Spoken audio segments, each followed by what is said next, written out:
So just a quick disclaimer before we start the video here. I'm not in my usual recording environment, so you might hear some things in the background. And I'm doing this all unscripted, so I'm going to ramble. You're going to hear some uhs and ums and all that. But anyway, on to the video. So Kougan uploaded a video yesterday as of this recording called Now Everyone Hates Final Fantasy XIV. And I wanted to do a little more than just leave a comment on it. I still left a comment on there because I wanted to help the algorithm. So there are a couple of things I wanted to talk about that kind of surprised me in that they were missing from Kougan's video. I got to say first that I thought it was a very well measured response, and it looked at both sides of things, which I think is the best way to go about it. And I don't mean any disrespect to the big name YouTubers when I say this, but Final Fantasy XIV right now is, as you are all no doubt aware, it is the most popular MMO on the market right now. And it is a time-honored tradition of the internet where when something is popular, you shit on it. And the reason you do that is because you get people to look your way because of that.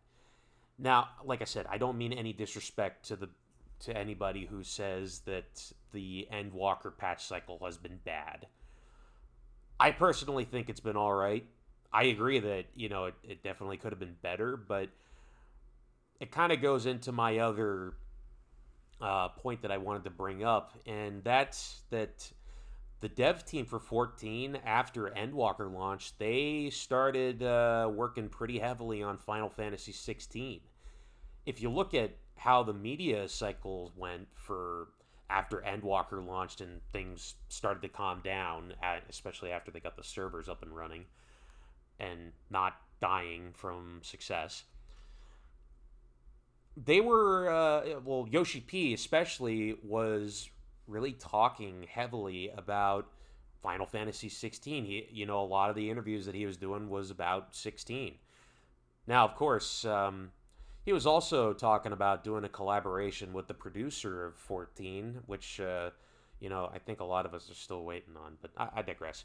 I feel that there was a lot of divided attention after Endwalker launched, and it kind of showed in the patch cycle for Endwalker compared to the previous titles or expansions. I mean, Shadowbringers was a bit different because after Shadowbringers launched and they released the first patch, we were still feeling the effects of COVID. This time, however, I'd say it was a matter of divided attention, and the reason I bring that up is because I think it was either the keynote live letter or the one before that, they mentioned how some of the newer members of the dev team were the ones that had been working on the Myths of the Realm storyline or fights, maybe both. And I thought, I feel that kind of adds to my point that their attention was heavily divided on 14 and 16.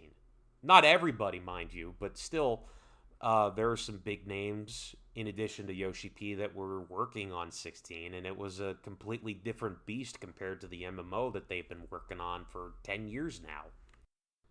So anyway, those are my rambly, unscripted thoughts on this topic. But before I sign off, there's one more thing I wanted to mention here, and that's that, every MMORPG is a playground. You can do more than just play on the jungle gym.